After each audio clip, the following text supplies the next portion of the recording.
Welcome to the another video of safety of KUKA robot. Let's continue from the external safeguards.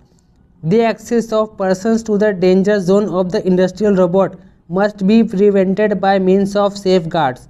It is the responsibility of the system integrator to ensure this. Physical safeguards must meet the following requirements. They meet the requirements of EN 953. They prevent access of persons to the danger zone and cannot be easily circumvented. They are sufficiently fastened and can withstand all forces that are likely to occur in the course of operation, whether from inside or outside the enclosure. They do not themselves represent a hazard or potential hazard. The prescribed minimum clearance from the danger zone is maintained. Safety gates must meet the following requirements. They are reduced to an absolute minimum. The interlocks are linked to the operator safety input of the robot controller via safety gate, switching devices or safety PLC. Switching devices, switches and the type of switching conform to the requirements of performance level D and category 3 according to EN ISO 13849-1. Depending on the risk situation, the safety gate is additionally safeguarded by means of locking mechanism that only allows the gate to be opened if the manipulator is safely at a standstill. The button for acknowledging the safety gate is located outside the space limited by the safeguards. Further information is contained in the corresponding standard and regulations. These are also include EN 953. Other safety equipment must be integrated into the system in accordance with the corresponding standards and regulations. Overview of operating modes and safety functions. The following table indicates the operating modes in which the safety functions are active. Safety functions. Operator safety. T1 nil, T2 nil. AUT active, AUT external active. Emergency stop device active and active. Enabling device active nil. Reduce velocity during program verification active nil. Jog mode active nil. Software limit switches active and active. Safety measures. General safety measures. The industrial robot may only be used in perfect technical conditions in accordance with its intended use and only by safety conscious persons. Operator errors can result in personal injury and damage to property.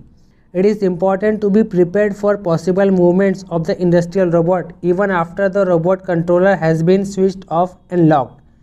Incorrect installation, example overload or mechanical defects, example brake defect, can cause the manipulator or external access to sag. If work is to be carried out on a switched off industrial robot, the manipulator and external access must first be moved into a position in which they are unable to move on their own, whether the payload is mounted or not. If this is not possible, the manipulator and external access must be secured by appropriate means.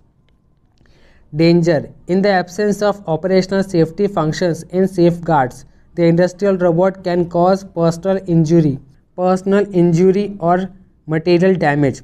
If safety functions or safeguards are dismantled or deactivated, the industrial robot may not be operated. Warning: standing underneath the robot arm can cause death or serious injuries. For this reason, standing underneath the robot arm is prohibited. Caution: the motors reach temperatures during operation which can cause burns to the skin. Contact must be avoided. Appropriate safety precautions must be taken. Example, protective gloves must be worn. KCP.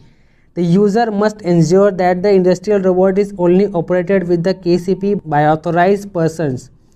If more than one KCP is used in the overall system, it must be ensured that each KCP is unambiguously assigned to the corresponding industrial robot. They must not be interchanged.